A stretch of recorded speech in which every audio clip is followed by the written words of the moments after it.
La prophétie, livre 2, Les deux mondes.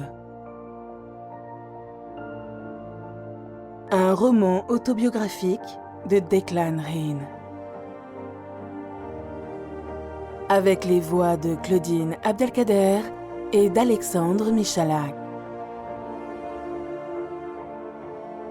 Avertissement. Ce livre audio contient des scènes érotiques explicites qui pourraient heurter la sensibilité de certaines personnes. L'écoute en est donc réservée à un public averti.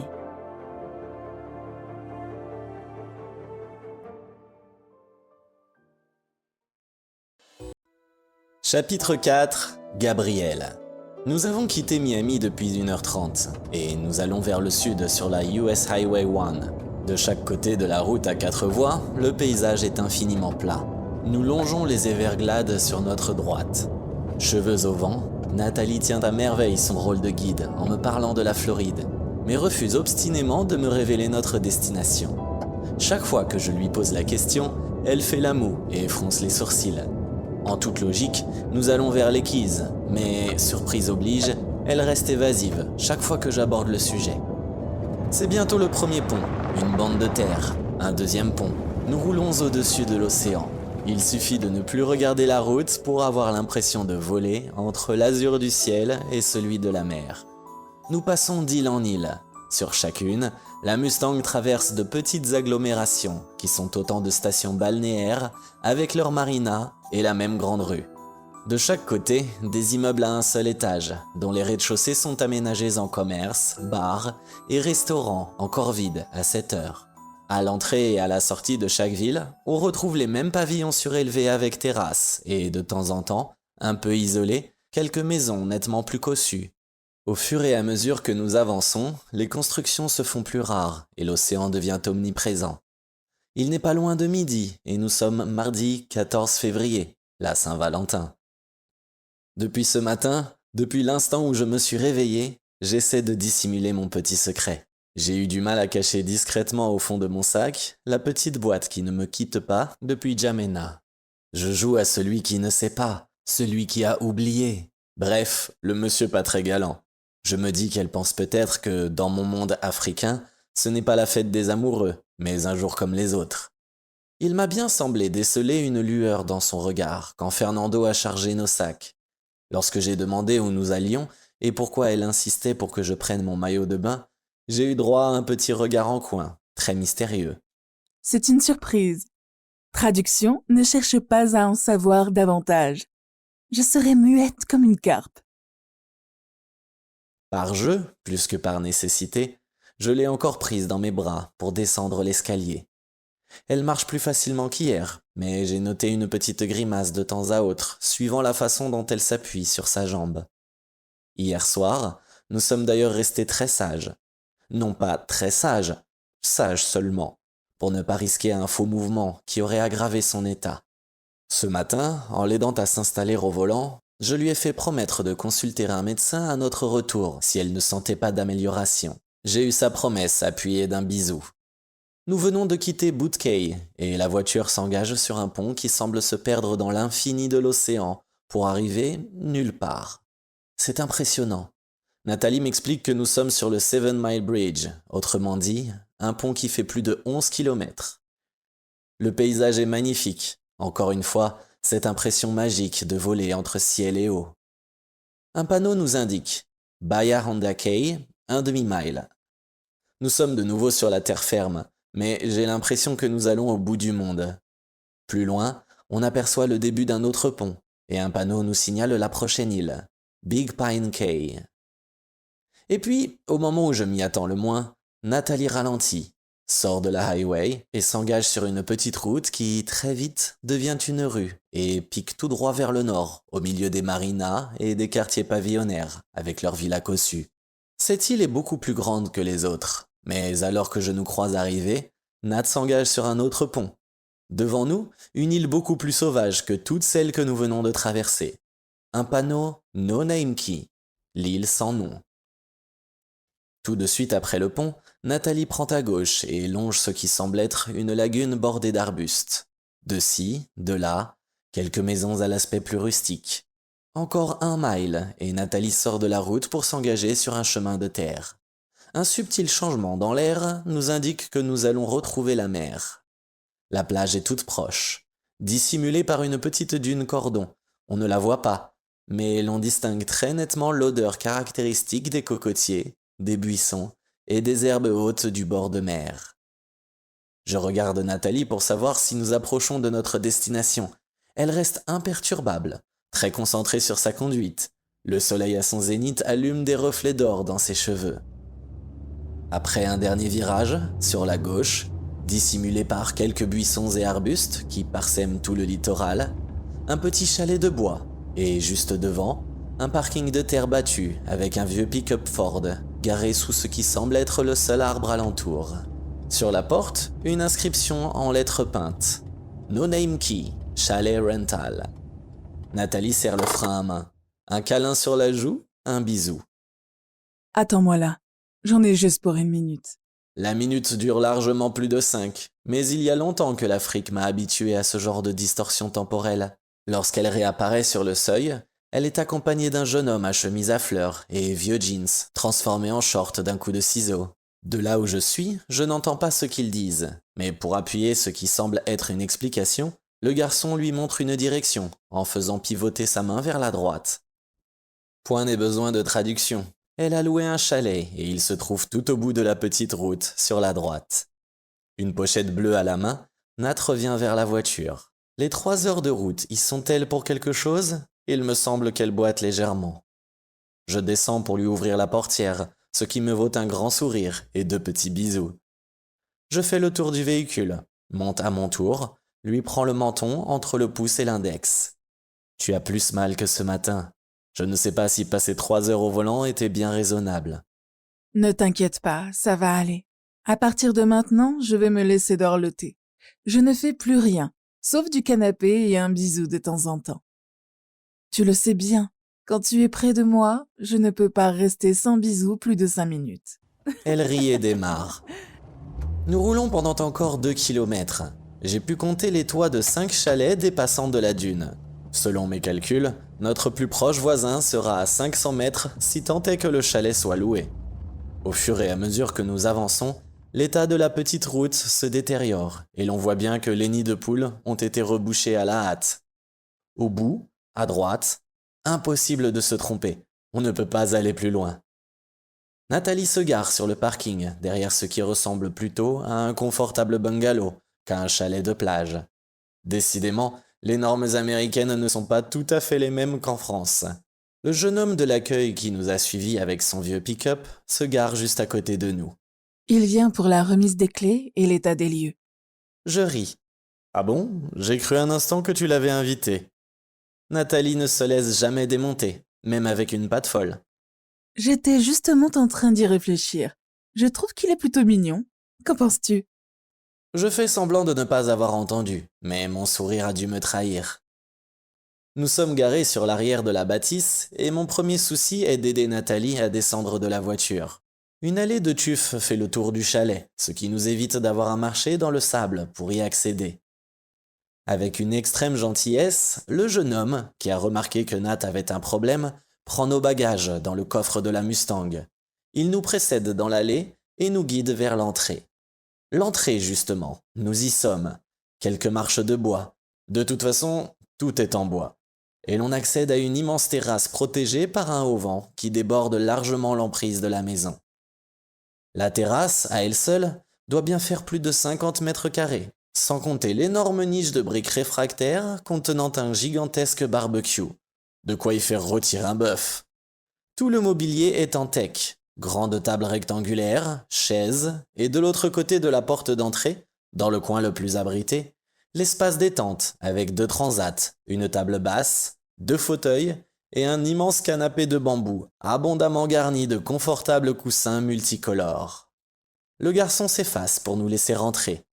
Très grand séjour lumineux, dont la baie ouvre sur la terrasse, cuisine américaine, énorme frigo, coin repas, coin salon avec... Oui, c'est bien un piano. Nathalie ne résiste pas. Elle s'assied et essaie quelques gammes. Seigneur, c'est une bénédiction. Et en plus parfaitement accordé. Elle demande au jeune homme s'il est possible de l'utiliser. Sans lever la tête du formulaire qu'il est en train de remplir, souriant, il répond. Si les propriétaires l'ont laissé, je suppose qu'ils n'y voient aucun inconvénient. Puis, imperturbable, il continue la visite et nous précède dans la chambre. Meublée dans un style moderne, elle ouvre sur la terrasse par une large baie et directement dans le séjour par une porte à 2 vantaux coulissants. Grand placard, vaste lit king size. Sur le côté, une porte donne sur une salle de bain de bonne dimension. La douche aux multiples fonctions doit bien occuper la moitié de la surface. Voilà, le tour du propriétaire est fait. Une signature en bas du formulaire, et nous sommes seuls. Nathalie tient à ranger elle-même ses affaires dans le placard de la chambre, et ne consent à aller s'asseoir sur le canapé de la terrasse qu'après que je l'ai menacée de lui tirer les oreilles, ce qui l'a fait beaucoup rire. Un bruit de moteur, des freins qui grincent. Quoi, encore? Ma réaction amuse Nathalie. Ne te fâche pas, ce n'est que le traiteur et pile à l'heure. Tu pensais peut-être que l'on allait vivre d'amour et d'eau fraîche. 3 jeunes gaillards portant 2 énormes glacières se présentent au pied de l'escalier. Sur les indications de Nathalie, ils ont au fait de transvaser le contenu de leur mal-frigo dans le réfrigérateur. Pendant que Nat signe la feuille de réception, l'un d'eux revient, portant caissettes et cartons de boissons, comme si c'était des sacs de plumes. Impressionnant. Une fois le vin, le champagne, l'eau, divers sodas et alcools déposés dans la petite réserve attenante à la cuisine, les 3 costauds s'éclipsent. Leur sourire est à la mesure du pourboire dont Nathalie vient de les gratifier. Sur les indications de Nat, à qui j'ai intimé l'ordre de rester assise, je garnis le frigo d'eau, de champagne et de soda. Je suis stupéfait de voir le stock de nourriture qui vient d'y être déposé. Ma tâche accomplie, je reviens sur la terrasse. Nat m'attend, s'étirant voluptueusement, les 2 pieds posés sur un pouf. Je lui fais part de mon incrédulité quant au contenu du frigo. À moins que tu n'aies l'intention d'inviter la moitié du village, que penses-tu faire de toute cette nourriture? Ne t'inquiète pas, les restes feront des heureux. Je suis sûre que le jeune homme de l'accueil a une famille nombreuse et sûrement beaucoup d'amis. Chez le traiteur, tu commandes 2 petits déjeuners, 2 déjeuners et 2 dîners pour 2 personnes et voilà ce qu'il t'amène. Impossible d'y échapper. De toute façon, c'est un forfait. Je reste médusé. La différence de culture avec l'Europe est proprement sidérante. Nathalie se lève avec une petite grimace. Son problème à l'aine ne semble pas vraiment s'arranger. Je lui en fais la remarque. Ok, je vais me reposer. Et je t'ai promis d'aller voir un médecin si ça n'allait pas à notre retour à Miami. Donc en attendant, tu t'assieds, tu ne bouges plus, et je m'occupe de tout. Mon air sérieux la fait sourire. Tu es un amour. Mais je crois que je vais d'abord aller me rafraîchir et me changer. Je serai plus à l'aise en maillot et en pareo. D'accord. Pendant ce temps-là, je m'occupe de l'apéritif et du repas. Que voudrais-tu boire? Elle passe ses bras autour de mon cou, m'embrasse, et avant de disparaître... Pour le déjeuner, j'ai prévu thaïlandais. J'espère que tu vas aimer. Et j'ai commandé du rosé français. Il y aura juste 1 ou 2 trucs à réchauffer. Elle s'est éclipsée. Je dresse rapidement le couvert et sur la table basse, prépare un seau à glace, 2 verres et une bouteille de rosé. Un Côte de Provence. Elle a dû payer ça une fortune, mais je lui ai juré de ne plus parler argent. Elle revient un quart d'heure plus tard, toute fraîche, coiffée en catogan avec un chouchou orange fluo, assortie à son ultra bikini que dissimule à peine un paréo en voile de coton bleu, aux larges fleurs blanches et jaunes qu'elle a nouées autour de ses reins. Aux pieds, des tongs en cuir blanc. Je la prends dans mes bras et l'embrasse. Tu es resplendissante. Assieds-toi là et serre-toi un verre. J'arrive dans 10 minutes. Je reviens sur mes pas, passe la tête par la porte. Vraiment extra ton maillot. Avec ses petits lacets sur les hanches, c'est comme pour les boîtes de cornflakes. Il ne manque plus que l'étiquette tirée pour ouvrir. J'esquive le bouchon qu'elle me lance à la tête et file vers la salle de bain. Une douche rapide, un t-shirt propre, maillot, short et me voilà prêt. Mon sac dans le placard et tout au fond, dans un sachet en pagne, la boîte qui ne me quitte pas une seconde depuis N'Djamena. Pour la dissimuler jusqu'à la dernière minute, j'apporte une petite assiette de mignardise salée que j'ai mise à réchauffer au four pendant que Nat prenait sa douche. La serviette qui est censée éviter de me brûler sert aussi, et surtout, à cacher ma surprise, mon cadeau de la Saint-Valentin. Je sais qu'elle lit en moi comme dans un livre ouvert, aussi ai-je répété 100 et 1000 fois mon entrée. Je débouche donc sur la terrasse, avec l'air le plus normal qui soit. Là, je n'ai plus besoin de chercher à me composer une tête de tous les jours. Deux choses m'arrivent au creux de l'estomac. Le sourire ravi de Nathalie et le paquet noué par un ruban, plus une enveloppe ostensiblement appuyée sur mon verre. Je manque en lâcher assiette et cadeaux. J'aurais dû être jongleur. Je parviens à rattraper les deux et garde même assez de présence d'esprit pour maintenir le sachet sous la serviette tout en déposant l'assiette. Je bafouille. Mais Nat, qu'est-ce que c'est ? Son sourire s'accentue. Les fossettes de ses joues se creusent un peu plus, et ses yeux brillent de malice et d'amour. Ouvre, tu verras bien. Je m'assieds près d'elle et prends le paquet. C'est assez lourd. Mais forçant au calme, lentement, je dénoue le ruban doré, piqueté de cœurs rouges.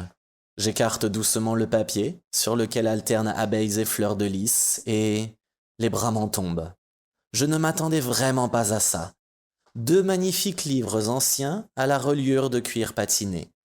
Sur la première de couverture, des armoiries gravées et dorées à leur fin. Une petite fiche d'un très vieux papier est prise entre les 2 volumes. Ma main tremble, le papier un peu raide, légèrement jauni, est décoré d'une enluminure aux 4 coins. J'ai d'abord un peu de mal à déchiffrer les caractères anciens, aux dessins compliqués. Mais lorsque j'y parviens, ce que je peux lire me laisse littéralement sans voix.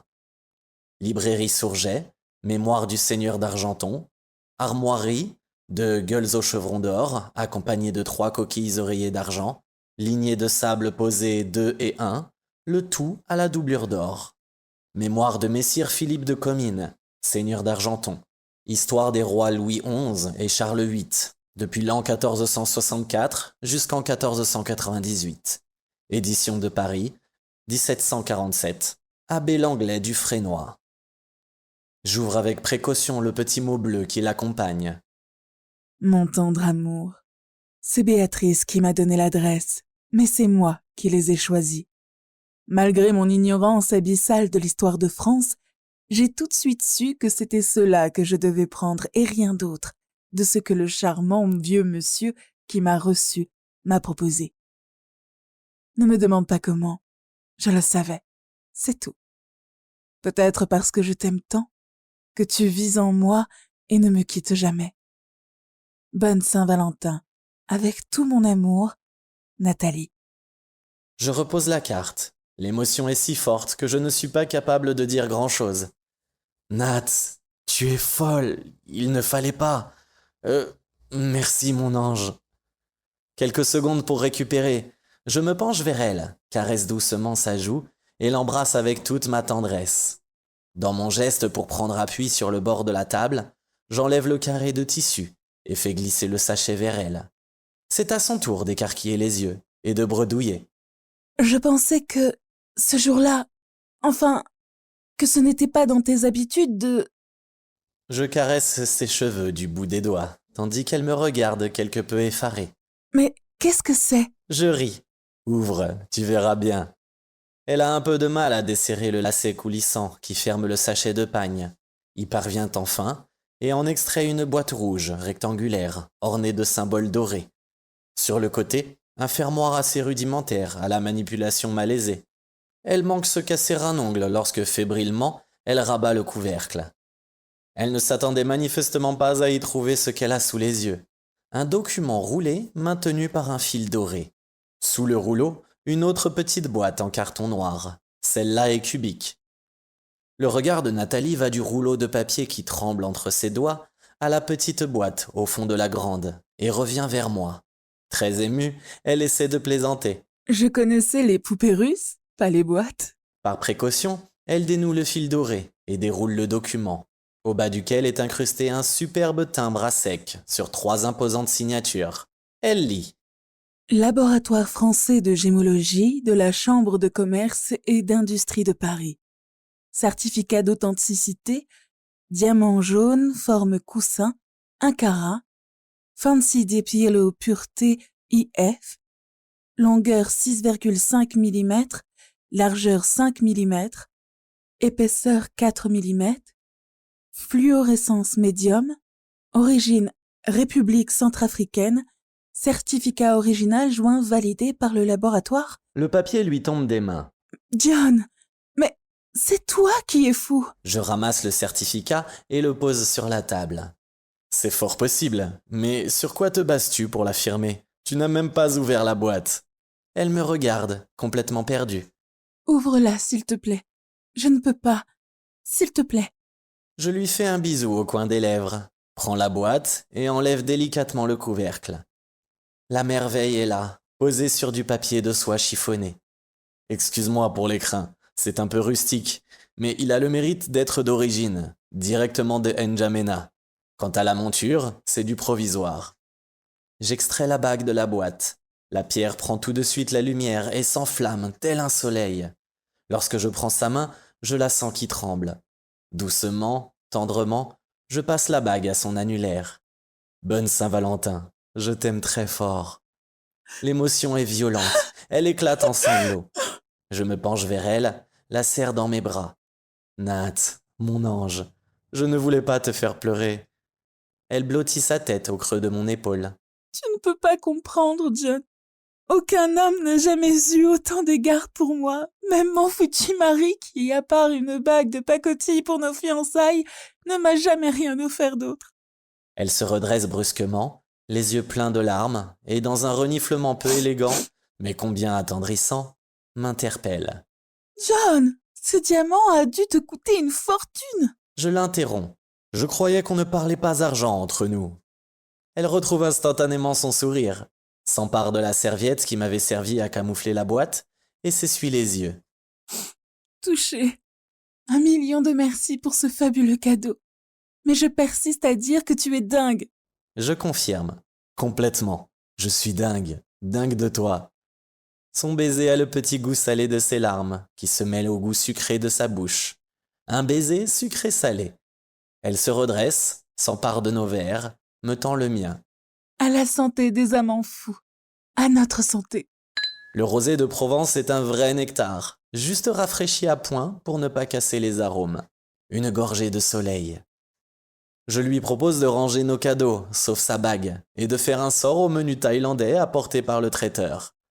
Je ne m'y attendais pas, mais les plats thaïlandais sont délicieux, et nous y faisons honneur.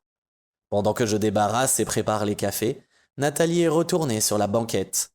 Lorsqu'elle est assise, debout ou allongée, aucun problème, mais dès qu'elle change de position, la douleur revient, plus aiguë. J'en arrive à me demander s'il ne serait pas plus sage de lever le camp dès demain matin et consulter l'hôpital le plus proche. En attendant, tout va bien. Adossée contre ma poitrine, elle a trouvé sa position de confort et savoure son café, tout en contemplant sa bague. Il est plus qu'utile de lui préciser qu'il faudra faire refaire la monture dès son retour à Paris. L'or utilisé en Afrique est totalement pur, donc très malléable, et le sertissage risque de ne pas tenir. De toute façon, toute la bague va se déformer rapidement et tu risques de perdre le diamant sans t'en rendre compte. Tu as là suffisamment d'or pour obtenir un alliage d'or gris bien plus dur et surtout bien plus élégant avec ce genre de pierre. Je sais que tu as raison, et je le ferai. Mais j'aurais tant voulu garder celle-là. Même et surtout avec ses défauts. Je prends sa main, embrasse le bout de ses doigts. Je suis content d'avoir eu la chance de trouver ce diamant, mais son éclat est bien pâle comparé à celui de tes yeux. Elle sait que je ne cherche pas à la flatter, que je suis sincère. C'est elle maintenant qui embrasse mes mains, plein de petits bisous. Je caresse ses cheveux. Si tu veux bien, j'aimerais jeter un coup d'œil sur les livres. Je vais les mettre sur la table, ce sera plus pratique et surtout moins risqué pour les examiner. Je file dans le séjour, récupérer les trésors chargés d'histoire. Je n'atteins pas la table où je les ai posés tout à l'heure. Le cri de Nathalie me glace le sang. Je bondis sur la terrasse. Nathalie est encore assise sur le canapé, la main sur la poitrine, l'air effrayé. La cause de cet effroi et de ce cri se tient debout, en bas des escaliers de la terrasse, près des buissons, d'où il a dû surgir. Un jeune homme à la tignasse blonde, bronzé, la trentaine, beau comme un ange et surtout l'air très gêné. « Désolé, madame. » Il m'aperçoit. « Monsieur, je suis navré. Je ne voulais pas vous effrayer. Toutes mes excuses. Je fais des photos, des oiseaux. C'est pour ça que je me cachais. Je croyais le chalet inoccupé. En cette saison, il n'y a jamais personne. Je suis dans le 3e chalet après celui-ci. Nathalie se lève avec une petite grimace et s'avance, avec précaution, vers la balustrade. C'est moi qui suis désolée d'avoir été aussi sotte pour crier comme ça. Je me présente, Nathalie. Elle se tourne vers moi. Et celui qui allait prendre votre scalp, c'est John. Le jeune homme blond me fixe un instant. Moi, c'est Gabriel. Vous êtes américain? Creek? Séminole? L'éclat de rire de Nathalie déconcerte Gabriel, bien davantage que son cri de tout à l'heure. John est français, mais peut-être avez-vous raison. Je suis prête à parier qu'il a du sang indien dans les veines. Son sourire désarmerait une tribu apache. Ne restez pas là. Venez, montez. Ce sera plus simple pour parler. Gabriel fait le tour de la terrasse. En 3 pas, il monte l'escalier de bois. Il est habillé tout de blanc, chemise de coton à moitié ouverte sur un torse musclé comme un gymnaste. La chemise est sortie à la diable d'un pantalon de toile blanc, remonté sur des mollets, aussi bronzés que le visage de ce sympathique garçon.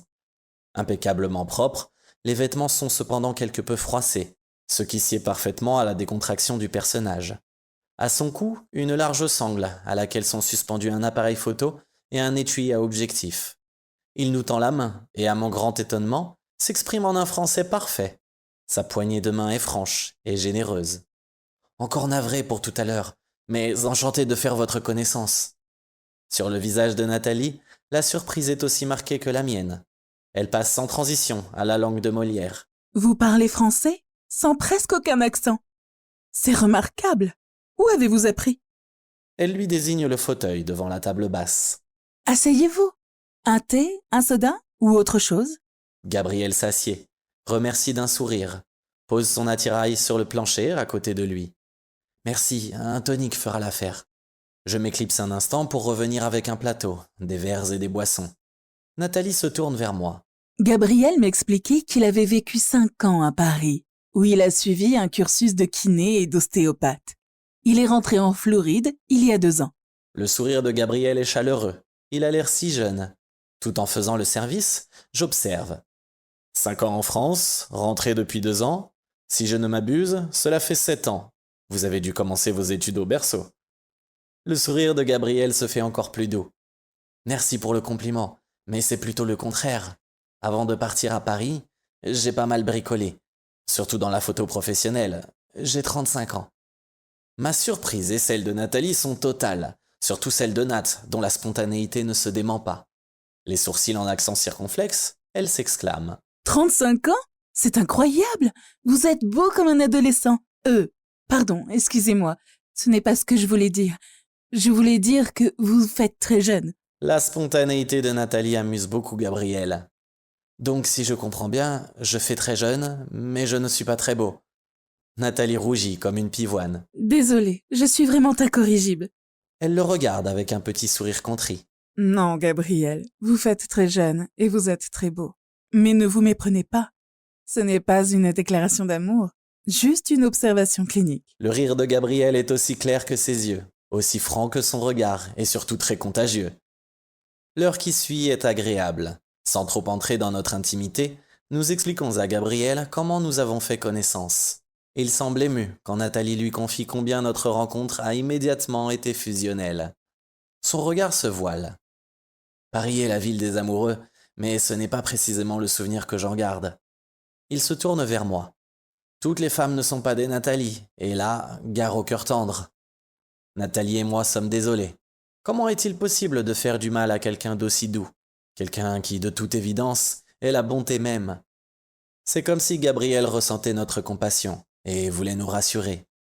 C'est pour cela que j'ai quitté Paris il y a 2 ans.